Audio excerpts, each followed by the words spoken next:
Namo tassa bhagavato arahato samma sambuddhassa.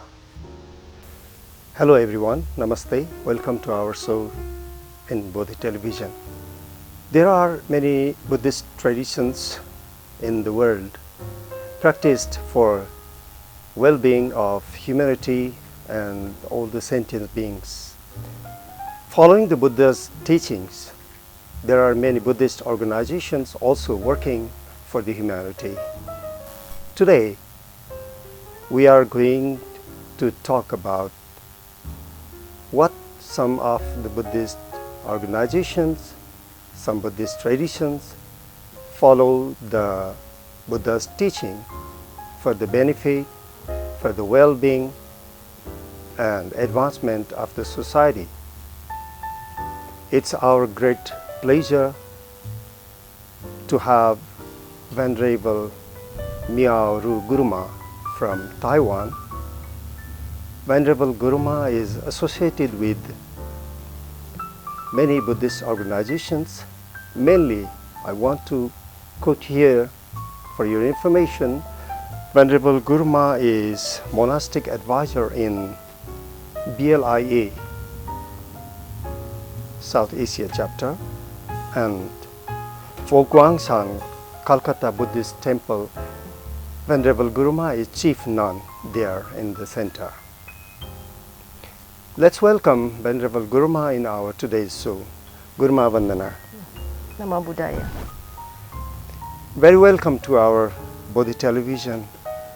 We are very grateful to welcome you today. Thank you.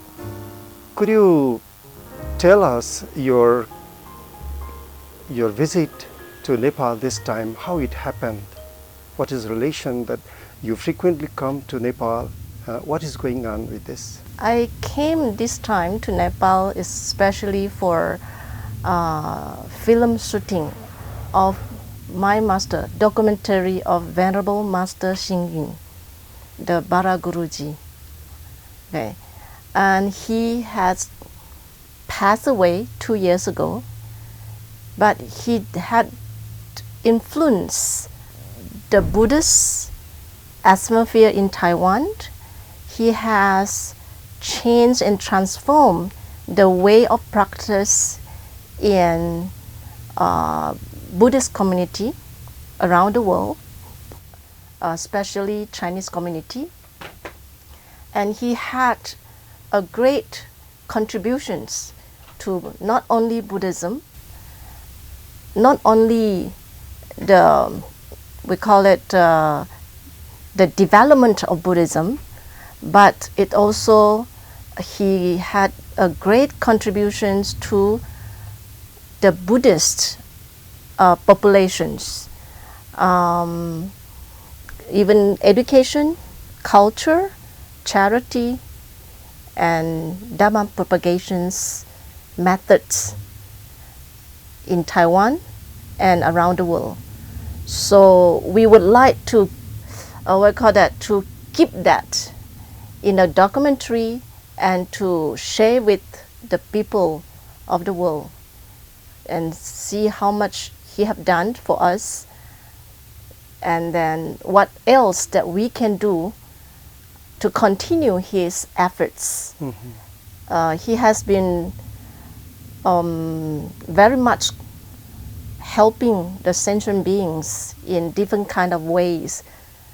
So we would like to continue his vows.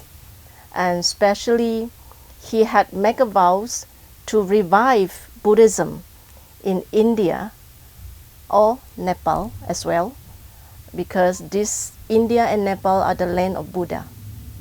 So in 1963, he visited the first time in India and Nepal. Mm-hmm. And at that particular visit, he made the vow to revive Buddhism, because he saw that all heritage, all the holy places of Buddha only became a heritage, but no teachings going on. So he felt very sad about that. So he made the vow, he want to revive Buddhism here. And because of that, he worked very hard to foster Buddhist talent, monks and nuns, the Sangha educations. And of course, only nuns and nuns is not enough. Buddhism, in order to spread Buddhism or to develop Buddhism, to propagate the Dhamma, we cannot only depend on monastics. Monastics is very limited. So we need upasaka, upashika to join us together. That's why we have Fo Guang Sons as a monastic organization, as a Buddhist order, but at the same time we established BLIA. It's a Buddha's Light International Association, which is a upasaka, upasika organization. So one is monastic, monks and nuns, monastery organization. One is upasaka, upashika organization who works together like two wings of a bird. A bird cannot fly without one, only one wing. Yeah. So the bird has to have two wings in order to fly high. So this is how Master work. And then he established Fo Guang San in 1967, and then he established BLIA in 1992 in Los Angeles as a headquarter. So they work together. Monks and nuns, upasaka, upasika, work together to propagate the Dhamma, the teaching of Buddha, around the world.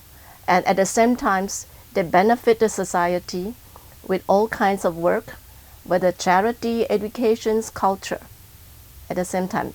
And besides of that, the spiritual practice has to, include it. Otherwise, people will get tired, will get bored, will get hurt when they are propagating the Dhamma, because we will face a lot of problems, a lot of difficulties, obstacles when we're doing all the Dhamma work. So we need to increase our spiritual practice in order to face all that problems and overcome that, and in order to benefit more sentient beings. So it comes beyond the rituals only. Yeah, of course, it becomes ritual. Because you see, the founder, Venerable Master Xing Yun, he has a goal, aims of building a pure land on earth. Building a pure land on earth, it seems like it's it's impossible, because you can see what happened in this world. So many sufferings. War happens in 21st century, right? So it's very difficult to build pure land on earth. But is it possible? Possible, if everyone started with themselves. So Master promote 3G teaching, 4G teaching, and 5H teaching. What is 3G? 3G is 3 acts of goodness. Speak good words, do good deeds, and think good thoughts. This is the teaching of Buddha. Buddha taught us we have to pay attention to our speech, to our action, to our mind. This is exactly what it is. But the modern people, we need to use a lively and an easier way to make them understand. So Venerable Master has transformed the profound teaching of Buddha into a simple way. So we call it 3G, 3 acts of goodness. And this is the main teaching that we teach 3-year-old kids, kindergarten, like primary school, high school, university, even the old peoples. 3G is adapted and is benefit for all levels, all grades. Regardless of any age group or any sector, any religion, any gender. It's beyond races, beyond religions, it's beyond age range. Everybody can benefit from 3G. Right. And then 4G is giving others confidence, giving others hope, giving others joy, and giving others convenience. This is our Fo Guang San and BLIA working motto. When we do our Dharma work, we always keep 3G and 4G as our, spiritual teaching. That is our discipline. That is our principle. So when people understand 3G and 4G and they practice well, they will be able to reach 5 harmonies, the harmonies within themselves. So we have to keep the harmony between our inner self, me and my inner self. And second, the harmony between me and others, like you. Okay. And then third, we have to keep harmony between me and my family members. And then number 4, then we can reach harmony in the society. And number 5, harmony and peace of the world. So if we do practice 3G and 4G, these 5 harmony can be easier to obtain. But world peace has to start from individuals. So that first harmony is within ourselves, harmony with ourselves. So Master has taught us, as a Buddhist, not only monks and nuns, but upasaka, upashika, practitioners, we should not only believe in Buddhism, but we have to upgrade ourselves, from believing into worshipping, but not only worshipping, but we have to upgrade again ourselves from worshipping the gods, worshipping the Buddha, Bodhisattva, to learning the Buddhism, study the Buddhism. And then this is not enough, because if you only focus on studying Buddhism, it might be easily you're trapped into the only concept, only theory, just like a scholars. You can memorize all the teaching, but without practice. So the last stage is practice the Buddhism, and not only worshipping, not only a ritual. From worshipping to study Buddhism, and from study Buddhism to practice Buddhism. Whatever you study, put it in your life. Carry out in your life. So that is the main thing. So we don't just go to the temple and request the Buddha, please bless me. Yeah. No, this is not the right thing. We have to become the Buddha ourselves. We have to become the Bodhisattva ourselves, so that we can help others, benefit ourselves and benefit others. This is what Master Xing Yun has been promoting, has been transformed the Buddhism, the way of practice. We are not only, as a monk, as a nun, we don't just do the chanting in the temple, in the Buddha hall, in front of the Buddha, and then give a speech to the upasaka, upasika, and then nothing else. No. We have to be actively guiding the upasaka, upasika, involved in the goodness and betterment of society, betterment of human beings. And that is with the Dhamma, the teaching of Buddha. We do it together. Be the Buddha yourself. When you think about that you are Buddha, you will not fight, you will not drink, you will not, kill, you will not lie, because I'm a Buddha. When you think about that, you will not do those evil things. So if everybody believe themselves has the potential, has the same nature to become Buddha.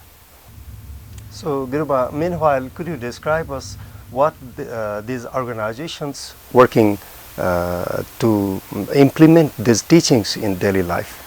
Fo Guang San And BLIA has an objective to make the world getting better in 4 objectives. One is foster talents in education. So we work in different kind of education. Education for monks and nuns, education from kids like kindergarten, nursery, primary school, secondary school, high school, universities. So Fo Guang San has established 5 universities in different places, 2 in Taiwan, 1 in United States, USA, Los Angeles, and 1 in Australia, and another one, the newest one, is in Philippines. So we would like to encourage people to study.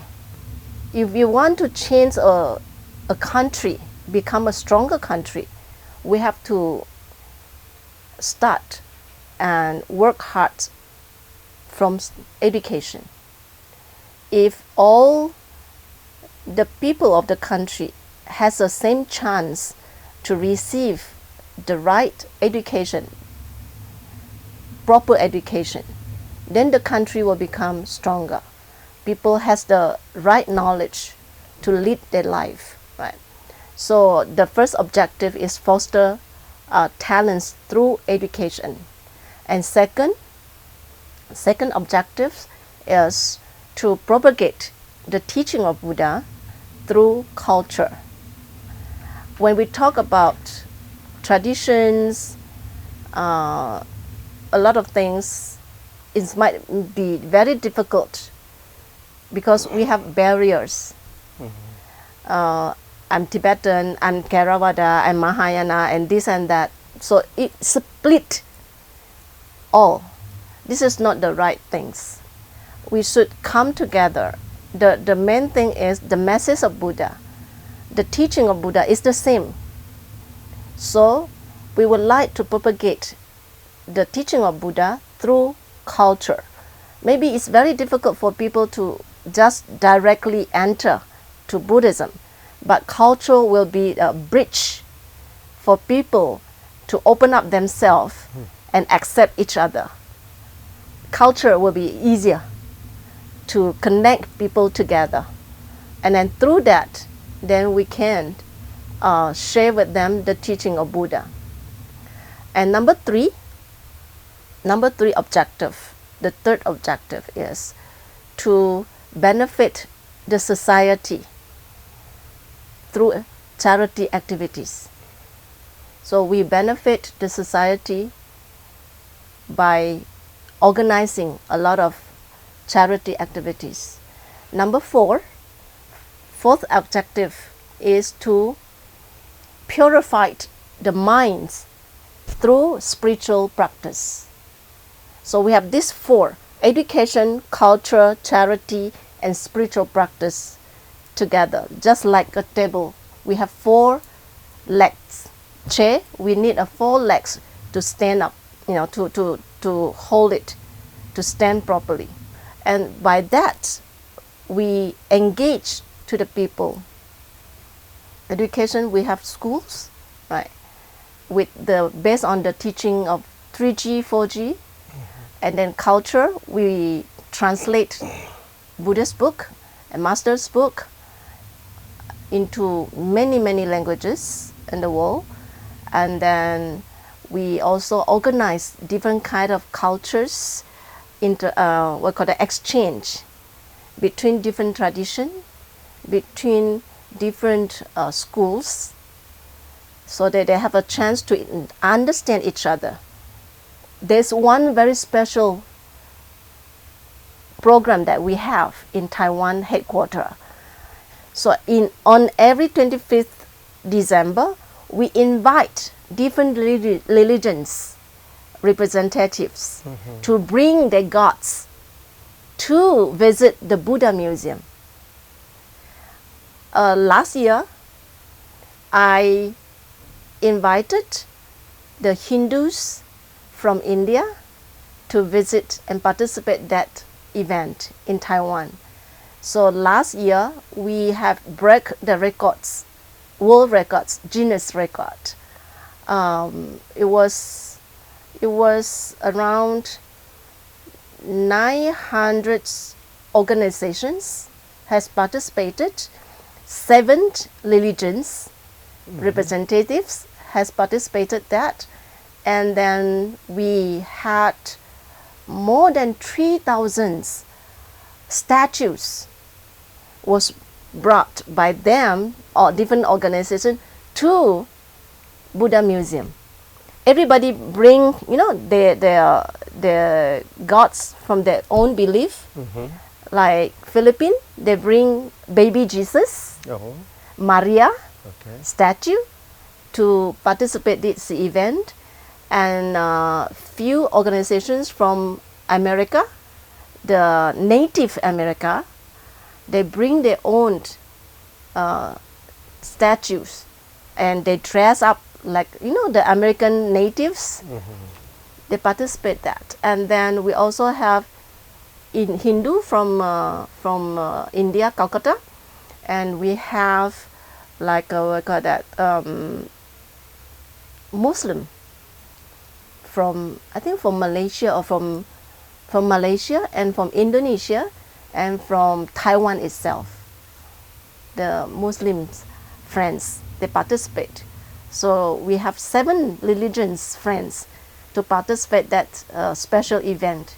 We want to show the world, even we have different religions, different races, but we can come and work together for world peace. So that is the main thing, the main reason that we organize such events.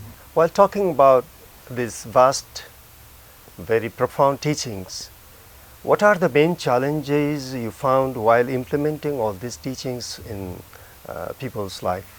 Most people, they are not so confident. They may be confident in worshipping. They are confident in memorizing all the sutta. But when you are talking about serving others with the teaching, they might get hurt when they do that. For example, you try to help people, but some people may not like it. Okay, they might misunderstand your purpose, and then they might misuse your kindness. For example, when we see a poor family who lost the house or who lost the family members, then we would like to help the kids for better educations. They might not able to accept it. They say, no. Like what I did in India, we try to help the victims of tsunami in 2004. So I was assigned to India in 2005. I went to Tamil Nadu because there was some victims there. So we tried to help. And then we visited a house. I said that we will set up a children home. Give me your children. I provide them better education, better environment of learning, and then they may have better future. They may have bright chances in future. No. They lost their parents, but they still have their uncle, auntie. They have grandfather, grandmother. Even this is difficult, but doesn't matter. I keep them with me. I don't know whether this is a good decision to make. If they are wise enough, I think we will think about the future of the children, but not stuck in that relationships only. I know that the relationship between grandmothers or grandfathers with the grandchildren is tight. The family with the children is tight. But now these children has lost parents. And then we have to think about to keep them with me or to let them have better education in order to have better future. That is the wisdom. You need wisdom to make the right right choice, right decision. But you see, not every people will accept. So they are ignorance. So when we try to teach the people and give the teaching of Buddha, this is very difficult because mostly people are ignorant. They cannot make a good choice. They cannot make a good decisions. They are not wise enough. But this is exactly what they need. Wisdom is what they need. Wisdom is not only for this generation, but for next generation and new generation. We need to have better wisdom for our younger generation so that they can grow better, they can have better future. So it's very difficult. The environment of of the community. Mm-hmm. Everybody was they care more about how much I can earn, how much benefit I can get, and not how much wisdom I can have, or how much I can learn, how much after I learned, how much I can benefit others. That is very difficult. So people has to be selfless. Selflessness is very difficult to teach. Mm-hmm. If everybody can let go of little selflessness, then it's easier to accept the teaching. They are not thinking of the teaching of Buddha. They're thinking about how they spend their money, Mm-hmm. how they enjoy their life, right? So different family, different countries has different difficult to accept the teaching of Buddha. That's why Venerable Master Xing promote Humanistic Buddhism. Mm-hmm. Humanistic Buddhism is not something new. Humanistic Buddhism is exactly the teaching of Buddha. Buddha are very human. The character of Buddha are very human. The Buddha, when his father died, he helps to carry the father's coffin. This is what human doing, right? When his disciple get blind, he helped his disciple to shoe the dress. This is very human. Mm-hmm. So Buddha is not someone who sit there and then come bow to me, then I give you teaching. No. He do something. He serve people. The main goal of his enlightenment is to help all sentient beings liberated from suffering. And how to liberate it from suffering is to gain more wisdom. If you have more wisdom, you know what is right, what is wrong, then your suffering will get less. Because you will make the right decision. When we make right decision, right choice, suffering will reduce. The ignorance less, wisdom more, then suffering less. Just like the room. When we turn on one light, the room, how much light we have, but we can turn on more lights, the room will become brighter. But without lights, then we have to live in suffering, the darkness. So wisdom is the main thing that we have to learn to, get rid of our suffering, human suffering.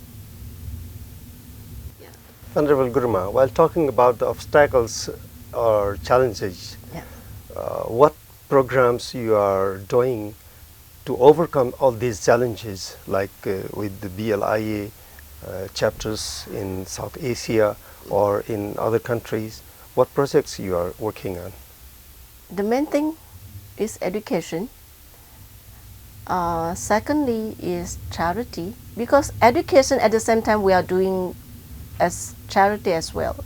Now, the education that we are running or the program, the project that we are having is covering charity, because we try to provide helps for the poor and underprivileged students to receive education. This is education, but as well as charity. So like in India, we have Buddhist Institute, we have children home, we have Buddhist Sramanera school. All are free. They don't have to spend any even 1 rupee. We provide them study, the education, we provide them living, we provide them, from the clothes, from fooding, lodging, everything. But still, not everyone will appreciate that. Since this modern world, people are, they are searching something else. They will complain that they don't have mobile, they cannot have mobile. They may complaining they have to very hard to stay in the temple because they have to get up so early. So life is become very different because of the internet world. Now coming to IA world, AI world. AI, yeah. Now AI world is much more different again. So a lot of challenges are there waiting for us. But though there's so much of challenge, but we still have to go on our mission through education and through charity. We provide them a chance. We call it good seeds. Yeah. The project, we call it good seeds. Good seeds mean if you can save one kid, that kids become a good seed for us. And then no one knows that what will happen to this kid when they grown up. Maybe in future he could become a mayor, he could become a governor, he could become a president. So that good seed, he could become a scientist, then who will do something or invent something that benefit all beings, right? So we call it the project Good Seeds Project. So we would like to help one by one the underprivileged kids to receive education, especially the Buddhist education, because we found that only Buddhist educations that can help the students to perfect the characters, the behaviors. Since if they can have perfect or close to perfection or better characters, better behaviors, even they don't become monks and nuns, but they will benefit the society. They'll become a good person, a good Buddhist who know to benefit others, who know to help others, and not selfishly only care about themselves, how much they have to earn, how they can enjoy their lives, right? So the teaching of Buddha is the best teaching for all sentient beings. Sadhu Guruma. Could you describe something more about the BLIA Nepal chapter, how it's working with Nepalese communities here? BLIA Nepal chapters previously it was led by Dr. Anoja Guruma, who are very actively taking care of some children, and then some little Samaneri Guruma, and then he also has a planning or project to have hospital, clinic, and then even a school. But unfortunately, She passed away 2 years ago. So now we hope that BLIA Nepal chapters, under the new leader, new presidents, and with the team, the secretary, the board committee, they can continue Dr. Anujas Guruma's project and vows, the wishes in benefiting the people, whether education or whether the health department, they can continue to do it. Of course, that need a lot of manpower, need a lot of people to participate. We cannot only depend on one person, but we need to gather the power of the community in order to make it happen, because to have a school is very difficult. To establish a school, to establish a hospital, it's very difficult. You need a lot of fund, not only fund, financially support, but you also need a lot of volunteers, a lot of manpowers who work together for the mankind. Yeah. So we hope that they will continue that. Venerable Guruma, would you allow me to come back once again to your documentary project? While you are making documentary on Master Singyon,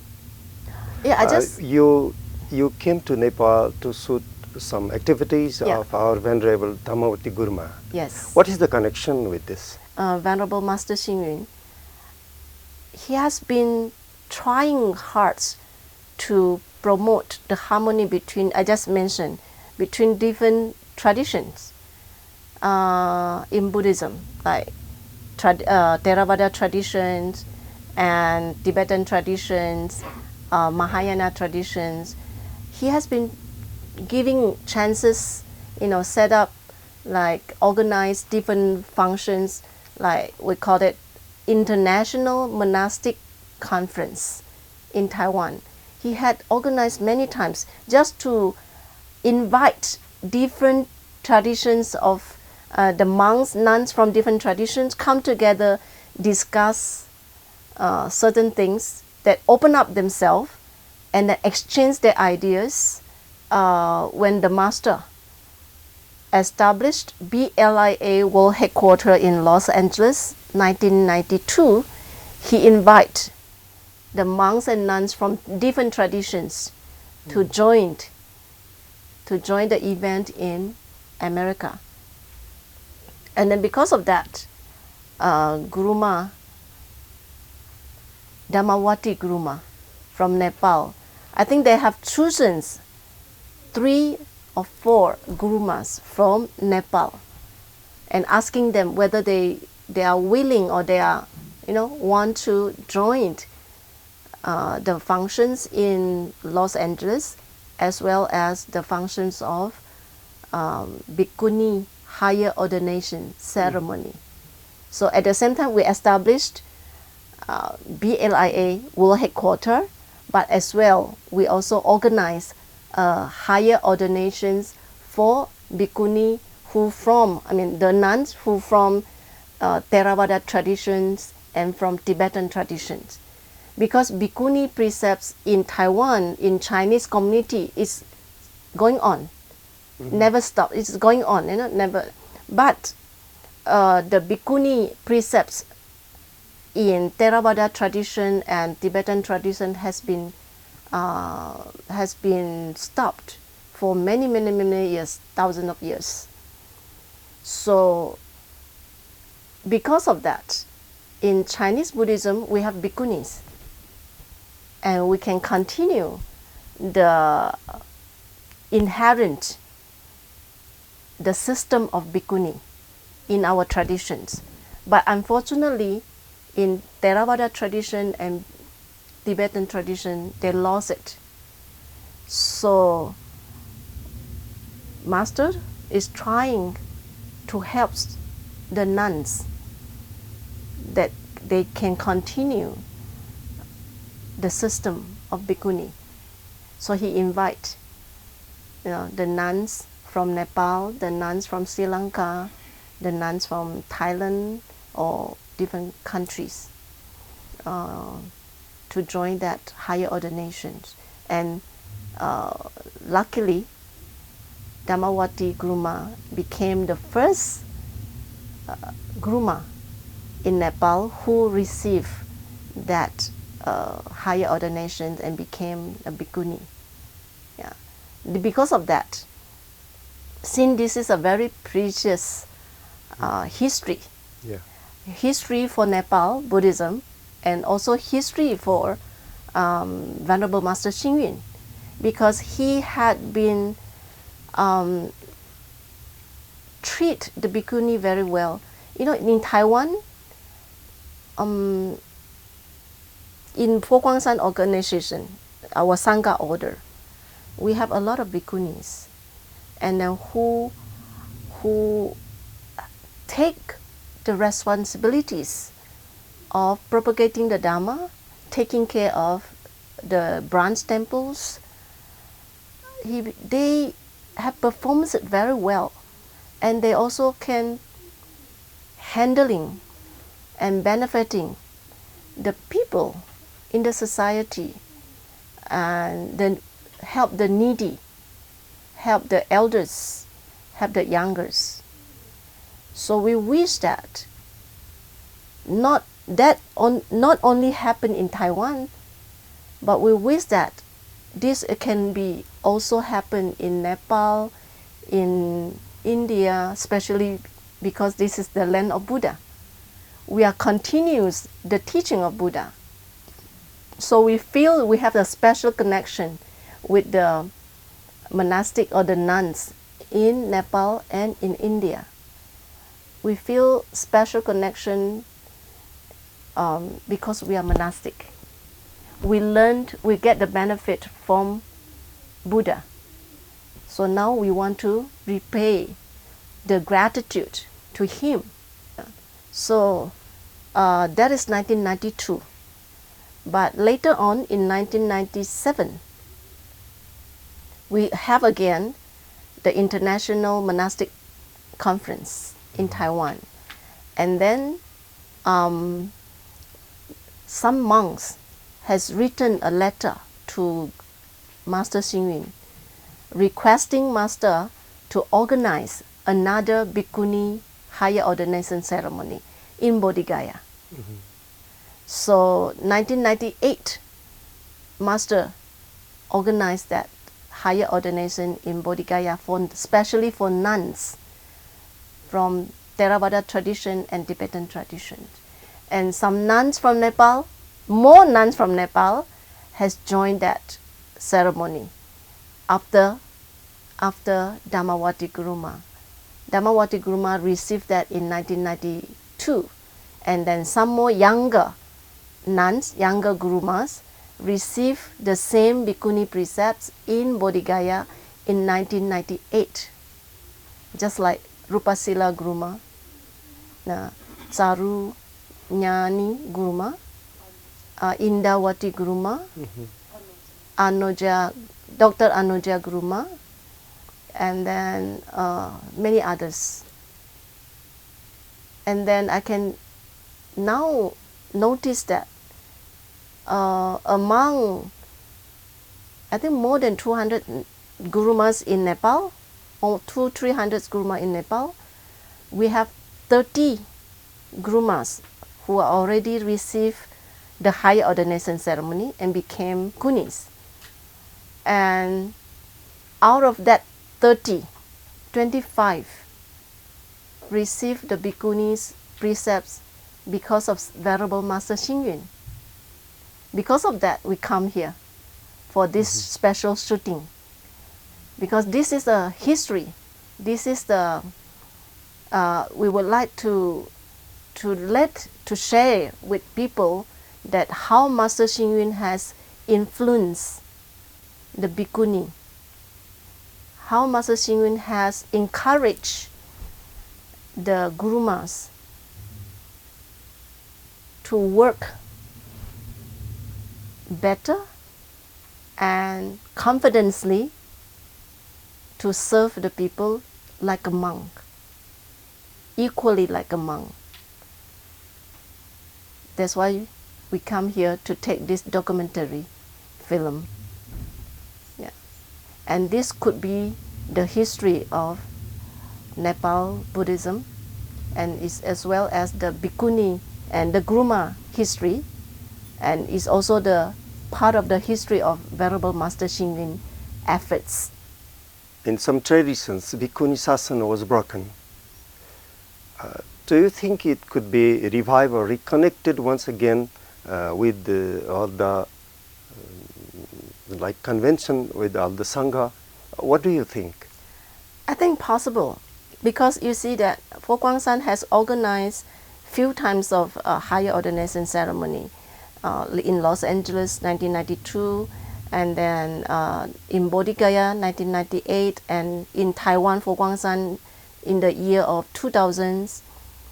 And then there are so many nuns from different countries has joined that higher ordinations from Theravada tradition, Tibetan traditions, and then they are now become the great master in their own country, just like Dhammawati Gruma. Dhammawati Gruma has a great influence in Nepal Gruma's Sangha, right? So at the same time, same in Thailand, in Sri Lanka, though it's very difficult, a lot of challenges, but the nuns are still step by step, they are doing the work. So we are waiting and we are expecting they may be a nun who has the courage, a strong courage to lead the nun, the other nuns, the grumas, or in Thailand, or in Nepal, or in Sri Lanka, or in Myanmar.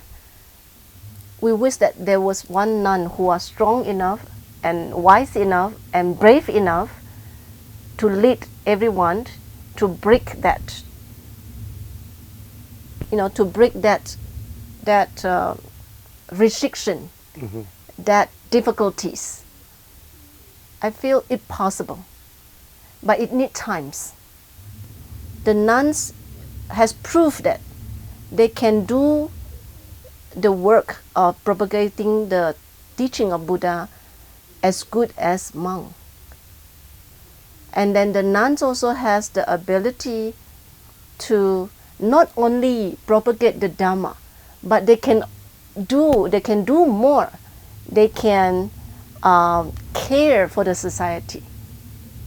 They can serve in the elders, the old age homes, the orphanage, which is monk has a distance, because they are monks.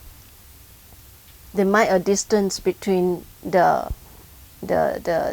devotees and the monk, but for nuns and the devotees it will be closer, because nuns has the character of motherly. No? So they have a character and nature of caring. So when they teach Dhamma to the devotees, they can at the same time provide their care to the devotees who are in need. That is big connection. And then that connections can help the devotees experience the teaching of Buddha, the compassion of Buddha, and the wisdom of Buddha easier, closer. And when they get closer, they can easily accepting the Dharma. And then through that, maybe easier for them to understand the Dharma and not just memorizing the Dharma, not memorizing the chanting, the sutta, but it's easier that in our daily life. So you see, when the devotees has family problem,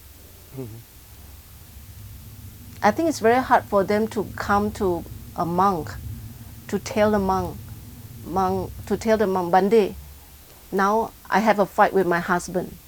I believe they very difficult for them to come and talk to the monk like that. But if it's Guruma, it may be easier for the devotees to open up and then get advice from the nun.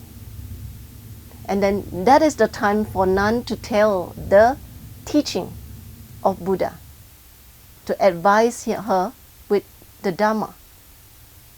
So nuns, we cannot ignore the power of nun, the ability of nuns. So nun can do as well as monk. So we have to respect monk, we also have to respect the nun. We are in limited of time. Actually, you have already shared so many things with us. Finally, before we close our show for today, could you tell something, if you have, as being the people of Buddha's birthplace, what Nepalese should do for their benefit of society or for personal benefit? Your suggestions, please. Since this is the birthplace of Buddha, so as the people of Nepal, we should appreciate that thing. But I can see that Nepal government has done better in preserve the heritage. You really take serious in protecting and preserving the heritage, like Lumbini, the birthplace of Buddha. I can see how the government has done properly, a very nice organization, very nice arrangement and design of the Lumbini. But as a people of Nepal, since you are so lucky to have this birthplace of Buddha in Nepal, the main thing, I think, to promote the teaching of Buddha. Only promoting the teaching of Buddha then will benefit the people. But not only promoting the heritage, but the teaching. People need the teaching. The message is the most important compared to anything. When I get frustrated, if I can hear one line from the Buddha, which is just matching to the condition, then I will, relieve from the suffering. And that is the thing, benefiting others. Maybe someone get frustrated and then almost come to the condition of suicide. If there's somebody tell one line of the teaching of Buddha that can make this person gain the hope to live on and give up of suicide, this is benefiting. So, teaching of Buddha, promote the teaching of Buddha is the main thing and is the most important and most beneficial to the people of India, people of Nepal. You should promoting the teaching.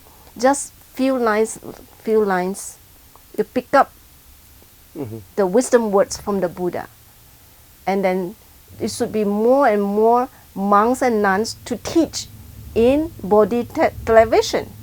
Thank you. Not only ritual, not only pray, worshipping, but invite more nuns and monks to teach in this Bodhi television. People need to keep listening to the teaching of Buddha. So when they face problem, when they face difficulties, they will remember the teaching I heard before. Sometimes just, a blink like that. That seed, if you continue to do that, those teaching will become good seed in every citizen of Nepal. So when they face problem, that seeds will grow and help them overcome the problem. So this is my suggestion. Go on for the teaching of Buddha. Promote more the teaching of Buddha. Not only the temple, not only the heritage, but the teaching is the message is the main thing. And invite more monks and nuns, more gruma, more nuns to talk in Bodhi television. You can design a special program and arrange different nuns, different monks in different topic, but those topic should be very close to daily life. Yeah. Sure. Then you'll benefit the people of Nepal. Okay. Sadhu, sadhu, Sadhu, Guru sadhu, Maharaj. sadhu. Thank you very much. We like to offer our gratitude to you for your presence here today, despite of being very busy for your work schedule. You offered us very precious time. Thank you so much. I feel grateful as well and honored to be here, and maybe this is my first time, but it's a good chance for me to share with the people of Nepal, to introduce Fokwangsans and BLIA to Nepal, and then to give my little suggestions, which is I hope will be benefiting not only Nepal, but whoever like it, whoever agree with that. I wish that the same thing will happen in India. So people are not only promoting the heritage, but they should promote the teaching of Buddha. That is what I wish. Okay. Sadhu, sadhu, Sadhu, sadhu. Thank you very much, Guru Maharaj. Thank you. Dear everyone, thank you very much for watching. It's all for today. Keep watching Bodhi television. Thank you. Bhavatu Sarva Mangalam.